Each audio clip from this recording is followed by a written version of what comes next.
Hmm.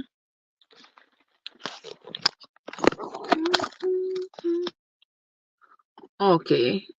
So it is strange that this phone is coming on and the other one is not. Okay, it's not coming on at all. The internet for some reason is not picking up. So we are going to be reading the Bible this morning, guys. Come on in. It is time for your Bible reading. Now remember, we are on a quest to read the entire Bible from the beginning to the end. And we are currently on the book of Isaiah. For those of you who are just coming into the channel, you don't know what you all have missed. We have read from Genesis all the way to Isaiah. It has been an absolute pleasure. AG, what's up? Last night on my break, I took out my Bible and I was going back over the book of Esther. And I tell you, the book of Esther was is one of those books that is just so empowering, man, so empowering. I love it. I just love it. Love the book of Esther. And for those of you who have never read the book of Esther, you should go back and read the book of Esther and see how the Jews when I say that the Jews have been persecuted for a long time, people on TikTok tell me something, I know me a chat say, and all these things. But it's clear that they have not read. They are not as well read as I am. So I just leave them alone, leave them to their own devices. But if you remember in the book of Esther, the Jews were scattered about. Yeah. Jerusalem was broken down. Jews were scattered all over the place. Gone go look safe haven all over the place. And the King Ahasuerus was king over 127 provinces. 127 provinces, stretching all the way from India, all the way over to Ethiopia and surrounding regions. Remember when King Ahasuerus called up all the kings and princes and everybody to show them his vast wealth and everything. You remember? It took him 180 days. It took King Ahasuerus 180 days to show off all the provinces over which he was a ruler to the princes and kings of surrounding areas that he had called to show off. You understand? Hence the term wandering Jew. Exactly. Exactly. Exactly, my friend. And the Jews were scattered all over the place. Remember, Mordecai was a Jew. Esther was a Jew. Mordecai raised Esther as his own after his uncle, who was really Esther's father. His uncle Abihail was Esther's father, and after Abihail and his wife died, Esther was left an orphan. Hadassah she was called. Then Esther. She was left an orphan, and Mordecai raised her as his own child. And when the man Aman was this guy's name. The king had promoted Aman. He had given Aman his ring and tell Aman he could use the ring to seal whatever law he wanted against the Jew. Because remember, Aman hated the Jews. Why did he hate them? Because after he was promoted, he went out, he show off to his wife, he show off to everybody, his 10 sons and everybody, him show off and tell them, oh, look how the king promote me. And the king said, I don't want to see nobody else in his presence. And, him show himself all the way off. And him said, the only person right now who really aggravates him is Mordecai. Why did Mordecai aggravate Haman? Because after Haman was promoted by King Ahasuerus, everybody started to bow to him and give him reverence and all these things. And Mordecai said, me not bow to him because he's just an ordinary man like me. Brother David, how you doing, my brother? Good to see you. AG, bless up your nice clean self. Good to see you, my friends. How are you all doing? Yeah. So Mordecai refused to bow to Haman. That was the name of the guy, not Haman, but Haman. The name of Haman, Haman was his name. And Mordecai refused to bow to him. So every time he passed by the gate, and Haman and Mordecai didn't bow to him, he get more and more aggravated. So when the king tell him, say now whatever law he want to pass, him have the ring to seal it.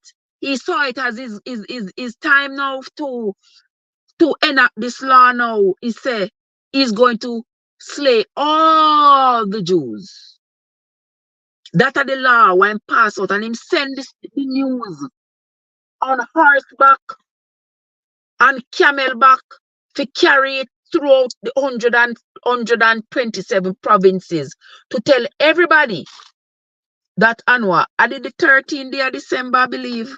Me no remember, don't quote me. But I think he said like on the 13th day of December or something like that. This is the day when we are going to slay all the Jews. Any Jew will come up and you have to slay them.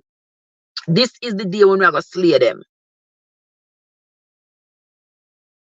And look how the things turn back around. Look how the things turn back around, because nobody was allowed to go into the king's court unless you were invited. And if you ever went into the king's court and you were not invited, no questions asked, you would surely be put to death. And Esther, remember by this time now, the king had gotten rid of Vashti because Vashti had held the party that sent to call Vashti to show her off. Vashti didn't go, and Vashti held a party for all the women servants. He got mad, and all the men who had come to come to the banquet that he was going to show off Vashti to. The one named, what was the man the name again called? Man, hold on, me no want to say me no remember. That man there with the name start with M. Let me look for it. The man with the name start with M. He was the man who suggested that the king get rid of Vashti because according to them, the way of Vashti disobey the king, that means she's setting the precedence for the other women to disobey their husbands as well, and they cannot have that. How dare her disobey him? No woman now go disobey them. I don't remember what that man they did name. But just know so to get the gist of the story. All right. And in the end, the Jews prevailed, because when the king saw Esther in the courtyard, he handed her the scepter and she took it. Because it was the closest thing to a miserable Samson. That is so true. Okay, and because Mordecai had heard the two doorsmen planning and plotting to lay hands on the king, and when he had heard of it, he had told Esther, and Esther had told the king, and they hung the two doormen. So now, no Mordecai, the man that suggested that King Ahasuerus got rid of Vashti, because me forget what a man then. Hold on, let me go back in Esther. Genesis, Exodus, Leviticus, Numbers, Chronicles, Esther. I remember what a man they did name. Me believe in name when you started one M.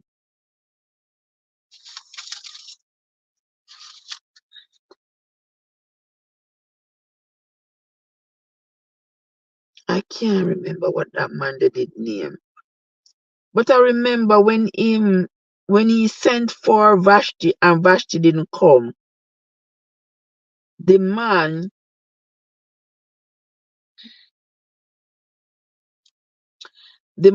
said,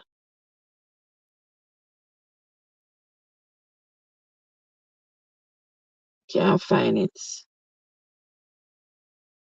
I think me have to write down in my book. But you know when you look for something in a speed, at that time they can't find it. When you look for something in a speed, that time you can't find it. And I thought I had it circled or something. When I look at everything when I have circle, I'm gonna see it.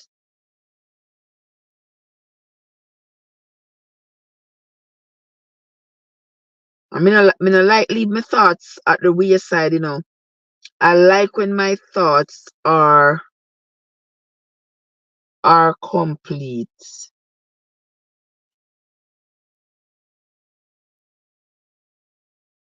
Let me see if I can find the name of the man. No, the man suggested it. The man suggested it to this man was the one who suggested it to King Ahasuerus that this was a great disrespect that Vashti had done.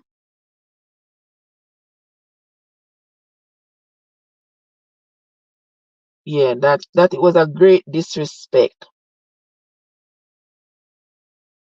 Memucan, yes. Yes, that was his name. Memucan was his name. Memucan was his name. Yeah, yeah.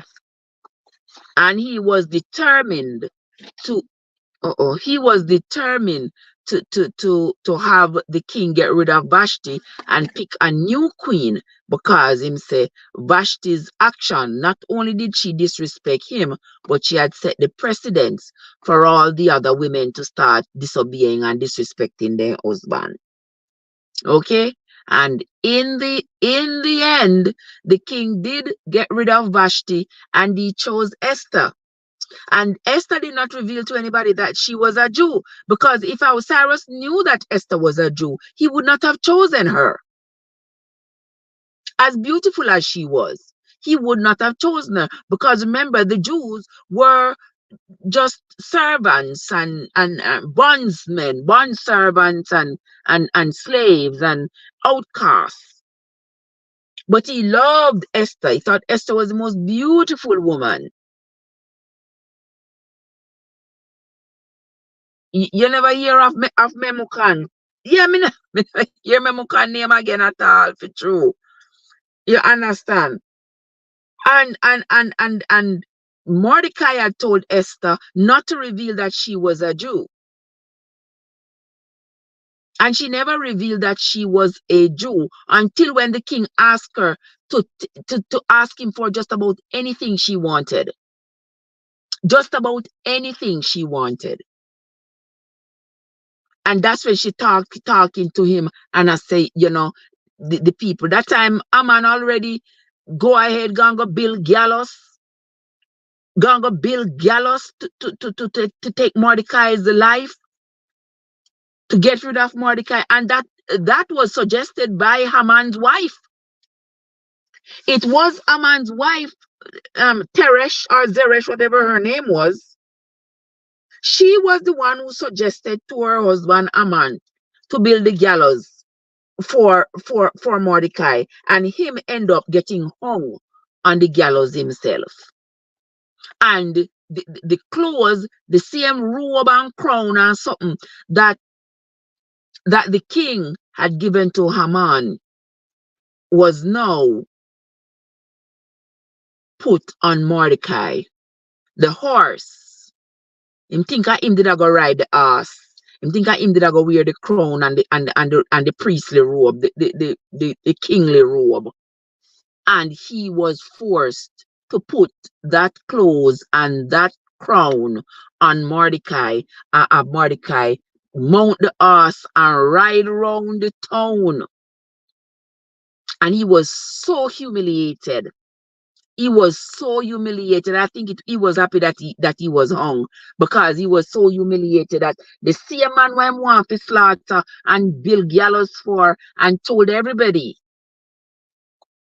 that on that day, I didn't mean for the 13th of December, 13th of January, but 113 in there somewhere. They will go. The inward part is very wickedly. Exactly. These are the people that the Bible talking about when it talk about your inward part being so wickedly. You understand? And to see that Mordecai ended up arming the Jews and telling the Jews what was being planned for them for that day. And on the same day, when everybody was expecting to go slay all the Jews were ready for them. The Jews were ready for them, because now there was a law that said to the Jews that anybody who tried to rise up against them, they had the king's permission to slay them. And that day alone, the Jews slew 500 men. 500 men, and they also slew Haman's 10 sons. All right. So no sister, not today the Jews are being persecuted. When we see the war going on down there in the Middle East, this war is not new. The only time I saw, based on me reading the Bible and other literature, the only time I saw the Jews were on top was when the Jews first exited the wilderness. When they first exited the wilderness, they killed the king of Bashan, the king of Sion. They killed those, they slew those kings and took those property. Them go across the river Jordan, them slave body in Jericho, they took those property. They built an empire by slaying people and capturing the peoples. That seems like, Mr. Card said, that seems like the lowest number I've heard unaliving in the Bible. Well, that was just that time. That was just on that day. Just on that day. But they went on, if you look on let me see which part this that was just on that particular day that they slew the 500 men. But after that, they slew people in great numbers. In greater numbers. They slew people. I forget the other numbers then, but me know say yes. In Esther 9, in Esther 9 and verse 16, yes, and they slew their foes 75,000. They slew.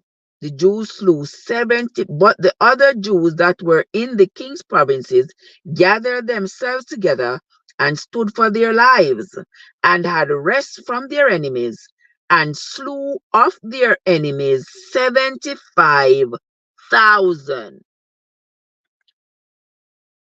75,000. Yes. So, and today the Jews them being persecuted. But I say that this modern day war was created by England. This modern day war was created. This modern day war that is happening in the Middle East was created by the United Nations. It was created by them, and now them are back out and I pretend as though it is a problem to which they have no hand. As if it's a problem in which they have no hand, but they are the ones who created the modern day problem. Because you cannot take brute force. You cannot take brute force and go and take all that thunder scorpion, thunder bless up your nice clean self, no, in the Sunday morning here. You cannot take brute force and go and take somebody else's land and give it to somebody else. The Jews had been displaced. The Jews had been scattered about the world already, and the Palestinians had established their society on that plot of land. Therefore, Britain, the United Nations, had absolutely no business cutting that plot of land without the Palestinians' agreement. Them shouldn't do it. And then not only did they cut the land, but over time, Israel has absorbed more and more of the land, pushing and squeezing the Palestinians in the little West Bank, in the little area of Gaza. There's a little teeny weeny place that is 35 miles long, not even from Yassa to Donga Fayetteville. 35 miles long and 7 miles wide, that is widest point, and squeeze them, cram them into this little area, control the water, the light, the gas, the food, and everything that goes in or come out, because they are bordered by Israel, Egypt, and the Mediterranean. So that explains it. And that's where these terrorists have been bred from. And some don't know what is going to be the solution, but it was a badge of honor. Remember when the women sang Saul killed 1,000, but David killed 1,000. That's one of the things that made Saul angry with David. Lord have mercy. I tell you, people. You understand? Yes, the farm killed 10,000. Yes. Yes, God. I realize it. You see what I mean, the farm? Yes. And it was Britain and the United Nations that made that declaration on May 14th of 1948 that Israeli state was now going to be established on the land that was occupied by Palestine. They should have found another place. They should have found another plot of land. Since there were so many Jews in Germany, why they didn't establish Israel there? Why? During the Middle East had so many other places. Why them never buy a plot of land? Why them never buy a plot of land from Egypt? Buy a plot of land somewhere about down there. Why them never buy some land and call it Israel? Why? No, they never want to go to Africa because they never want to go associate with Africa. Yeah. They never want to go over there, so. Them did want right there, so. Because that's Jerusalem and the history of the Jews and down there, so that's where they wanted to be. But you have to count the losses and say, well, over the years we were displaced, we were persecuted, and all of that. So therefore, since them people are already established themselves on this land, we are going to take the Ark of the Covenant and we are going to establish it somewhere else and call this Israel. That's what them should have do. Because it's not where you will find your God. Your God will find you wherever you are. So wherever they would have gone, their God would have found them. And now we have all this war and all this killing, and the poor babies are hungry, being killed, and these evil, cruel Hamas people are coming over and slaying innocent. It is just a mess. It is just a mess. And I am sure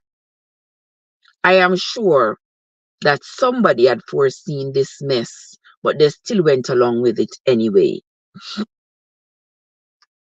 But anywho, we talk about that, and we're going to read about Isaiah, because Isaiah, the prophet, saw it coming. Isaiah the prophet saw it coming. So we are going to read Isaiah chapter 26, 26, 27, and 28. Isaiah 26. In that day shall this song be sung in the land of Judah. We have a strong city. Salvation will God appoint for walls and bulwarks. Open ye the gates, that the righteous nation which keepeth the truth may enter in. Thou wilt keep him in perfect peace, whose mind is stayed on thee, because he trusts in thee. Trust ye in the Lord forever, for in the Lord Jehovah is everlasting strength. For he bringeth down them that dwell on high, the lofty city. He layeth it low, even to the ground. He brings it even to the dust. The foot shall tread it down, even the foot of the poor, and the steps of the needy. The way of the just is uprightness.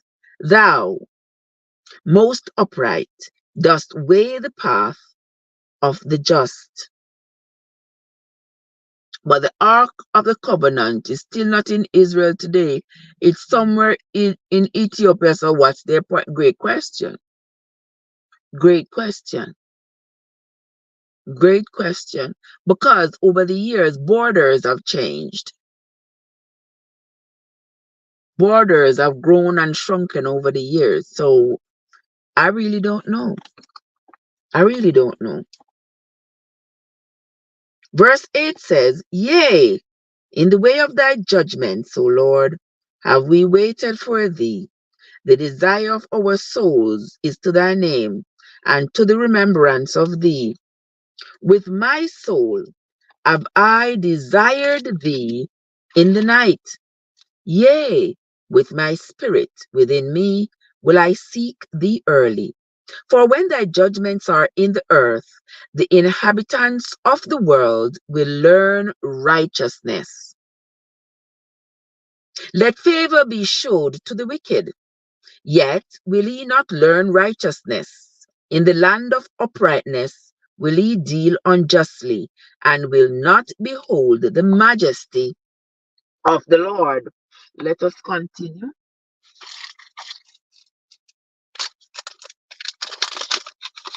Verse 11.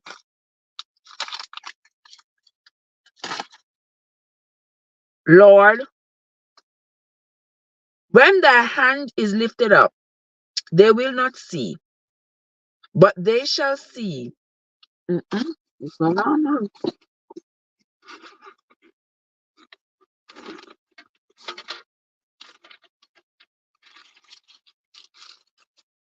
A lot of people.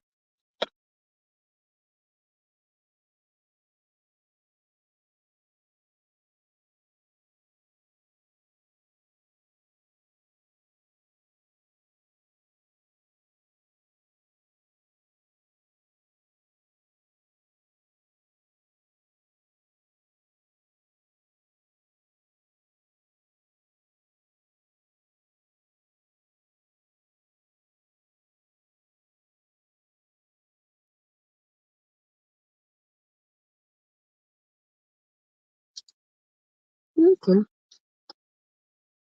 All right, let us continue.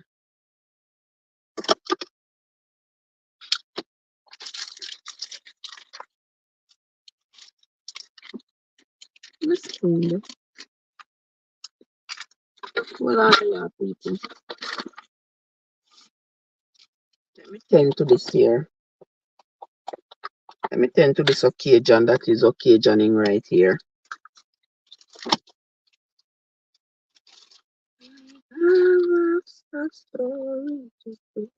Okay. All right, let us continue.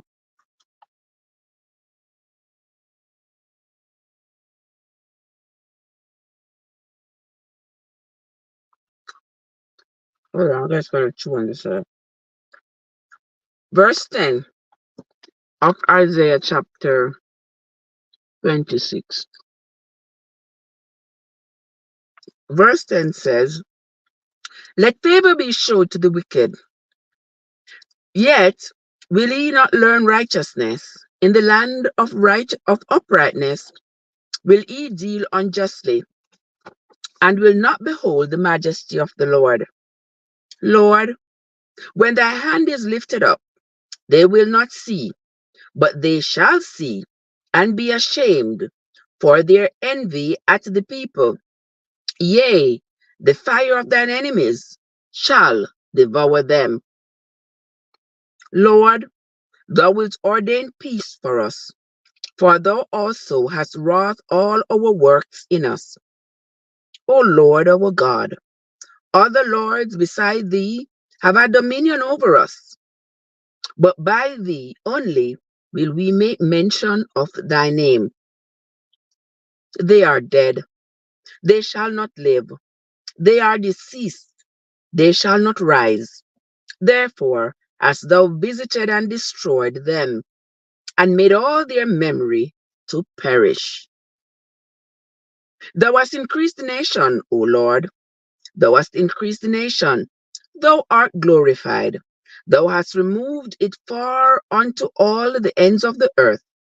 Lord, in trouble have they visited thee. They poured out a prayer when thy chastening was upon them. Like as a woman with child that draweth near the time of her delivery, is in pain, and crieth out in her pangs, so have we been in thy sight, O Lord. We have been with child, we have been in pain, we have as it were brought forth wind. We have not wrought any deliverance in the earth, neither have the inhabitants of the world fallen. Thy dead men shall live, together with my dead body shall they arise. Awake and sing, he that dwell in dust, for thy dew is as the dew of herbs, and the earth shall cast out the dead. Come, my people, enter thou into my chambers, and shut thy doors about thee. Hide thyself, as it were, for a little moment, until the indignation be overpassed. For, behold, the Lord comes out of his place to punish the inhabitants of the earth for their iniquity. The earth also shall disclose her blood, and shall no more cover her slain. Here ends the reading of Isaiah chapter 26. We are going to move on to Isaiah chapter 27. In that day, the Lord with his sore and great and strong sword shall punish Leviathan. Remember, we read about Leviathan? We read about the Leviathan in the Psalm. That creature that come out of the sea with his scales fused together. In that day, the Lord with his sore and great and strong sword shall punish Leviathan, the piercing serpent, even Leviathan, that crooked serpent, and he shall slay the dragon, that is in the sea. Oh, yes, the monster creature of the sea. Yes, God.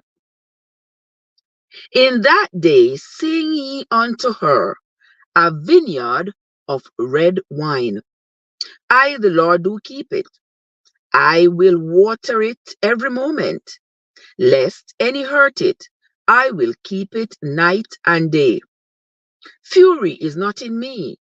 Who would set the briars and thorns against me in battle? I would go through them. I would burn them together. Or let him take hold of my strength, that he may make peace with me, and he shall make peace with me. He shall cause them that come of Jacob to take root. Them that come of Jacob to take root. Israel, wanna listen now? Israel shall blossom and bud and fill the face of the world with fruit. Isaiah said this, hundreds of thousands of years ago. Hath he smitten him? Has he smote those that smote him? Or is he slain according to the slaughter of them that are slain by him? In measure, when it shooteth forth, thou wilt debate with it. He stays his rough wind in the day of the east wind.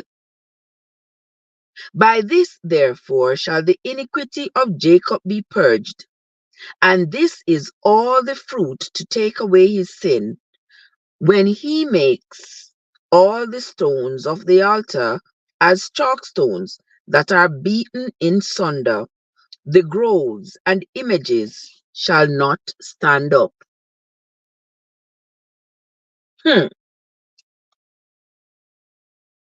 Let us continue. Yet the defenced city shall be desolate, and the habitation forsaken, and left like a wilderness. There shall the calf feed, and there shall he lie down, and consume the branches thereof. When the boughs thereof are withered, they shall be broken off. The women come and set them on fire, for it is a people of no understanding. Therefore, he that made them will not have mercy on them, and he that formed them will show them no favor. And it shall come to pass in that day that the Lord shall beat off from the channel of the river unto the stream of Egypt, and he shall be gathered one by one, O ye children of Israel. Verse 13, and this is the last verse of chapter 27.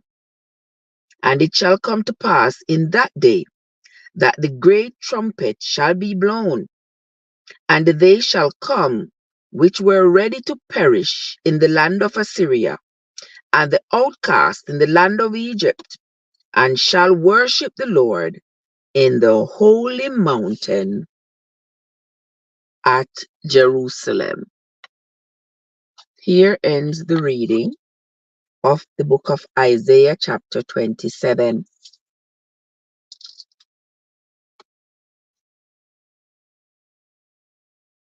And this, my friends, is the prophecy of Isaiah regarding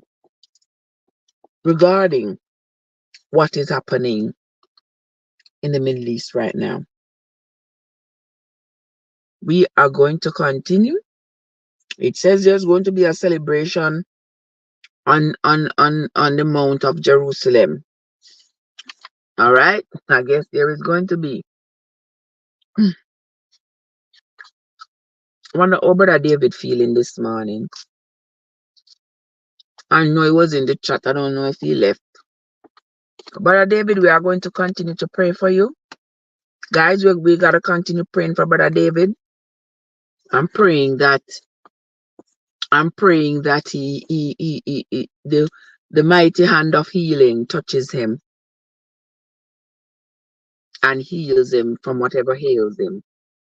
The farm says forever war. It is, sweetheart. It seems like this war is never going to end. Because do you think Israel is going to give up the land which it has inhabited for these 75 years? I don't think so. I don't think so. So this war is going to continue. People are going to continue dying. Or because of the decision made by the United Nations 75 years ago. And these 75 years are soon going to turn into 100 years and 200 years. And they're going to still be fighting. Now we are moving on to chapter 28 of the book of Isaiah. Woe to the crown of pride, to the drunkards of Ephraim, whose glorious beauty is a fading flower, which are on the head of the fat valleys of them that are overcome with wine. Behold, the Lord hath a mighty and strong one, which as a tempest of hail and a destroying storm, as a flood of mighty waters overflow, shall cast down to the earth with the hand. The crown of pride, the drunkards of Ephraim, shall be trodden underfoot, and the glorious beauty which is on the head of the fat valley shall be a fading flower, and as the hasty fruit before the summer, which when he that looketh upon it sees, while it is yet in his hand, he eats it up. In that day shall the Lord of hosts be for a crown of glory, and for a diadem of beauty unto the residue of his people. Verse 6 says, and for a spirit of judgment to him that sits in judgment, and for strength to him that turned the battle to the gate. But they also have erred through wine, and through strong drink are out of the way. The priest and the prophet have erred through strong drink. They are swallowed up by wine. They are out of the way through strong drink. They err in vision. They stumble in judgment. For all tables are full of vomits and filthiness, so that there is no place clean. Whom shall he teach knowledge? And whom shall he make to understand doctrine? Them that are weaned from the milk and drawn from the breast? For precept must be upon precept, precept upon precept, line upon line, line upon line, here a little and there a little.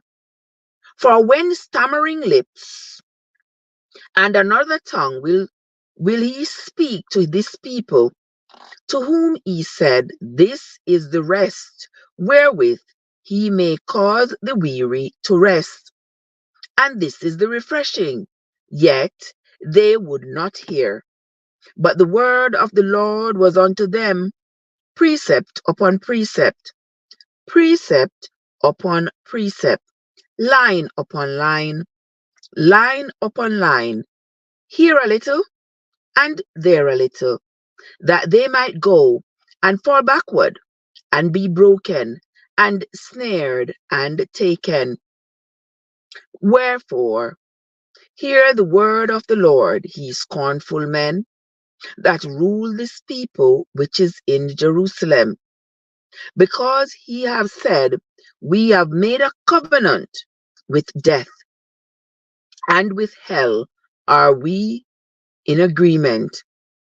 When the overflow scourge will pass through, it shall not come upon us, for we have made lies our refuge, and under falsehood have we hid ourselves. Therefore, thou saith the Lord God, behold, I lay in Zion for a foundation a stone. I tried, I tried stone, a precious cornerstone, a sure foundation. He that believeth shall not make haste. Judgment also will I lay to the line, and righteousness to the plummet. And the hail shall sweep away the refuge of lies, and the waters shall overflow the hiding places. And your covenant with death shall be disannulled, and your agreement with hell shall not stand.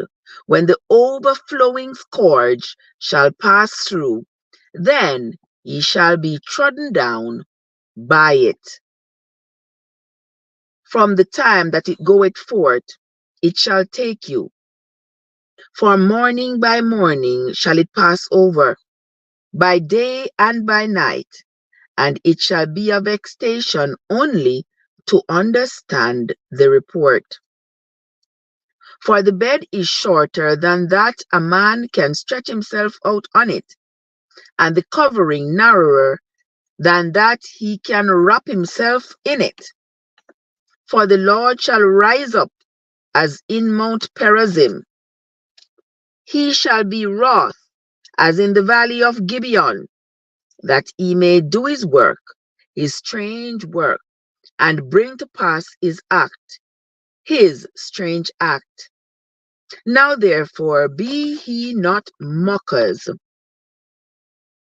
lest your bands be made strong. For I have heard from the Lord God of hosts a consumption, even determined upon the whole earth. Give ye ear, and hear my voice. Hearken, and hear my speech. Doth the plowman plow all day to sow? Doth he open and break the clods of his ground? When he hath made plain the face thereof, doth he not cast abroad the fitches, and scatter the cumin, and cast in the principal wheat, and the appointed barley, and the rye is there in their place? For his God doth instruct him to discretion, and doth teach him. For the fitches are not threshed with a threshing instrument, neither is a cartwheel turned about upon the cumin, but the fitches are beaten out with a staff, and the cumin with a rod. Bread corn is bruised, because he will not ever be threshing it, nor break it with the wheel of his cart, nor bruise it with his horsemen. Verse 29, and this is the last verse of Isaiah chapter 28, and the last verse of this morning's reading. This also cometh forth from the Lord of hosts, which is wonderful in counsel and excellent in working. Here ends the reading of Isaiah chapter 28, the reading of this morning's Bible reading. I want to say thanks to everybody who have come into the live, for everybody who have participated in the chat. I sincerely appreciate you. I thank you all so much for spending some time with me. Joseph, Winsome, Cad, Andrea, The Farm, AG, M&G, Ambitious Jackie. Who else was here? Lots of people were here. Servant David was here. And everybody else who took time out of their busy schedule to come and spend this morning with me. I sincerely appreciate you. And though most of the readings we're reading nowadays it's almost like not almost, but most of it is prophecy. Most of it is prophecy, and we see it being fulfilled down there in Egypt. in Israel, in Gaza, we see it. And day by day, all we can do is pray and hope that the war ends and innocent children can lay in their beds at night and sleep without having to worry about bombs falling over their heads. All right, guys. So that's where we're going to end this morning. The sleep has come and it is seriously taking me away. So I'm going to go with it. When we sleep and wake up, me read the novel because I'm in no way, shape, or form capable of reading the novel right now without falling asleep. So, so with that, we're going to call this the end of the morning live. Once again, thanks to everybody who came into the live. Those who participated in the live, you are the real OG. I sincerely, sincerely appreciate you all. If you all came into the live and you did not hit the like button, don't forget to hit the like button on your way out. If you are here listening and you have not yet subscribed to the channel, what are you waiting for? Now is a great time to do so.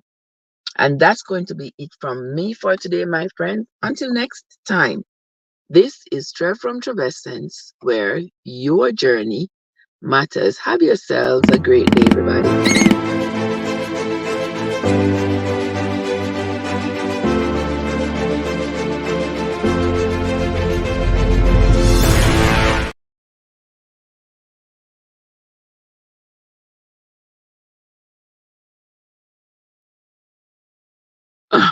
God, me gonna sleep. I'm gonna sleep. I'm so exhausted. Yeah, the sleep coming down now. My ear brooks and the sleep will come down. See y'all later, guys. Oh my God.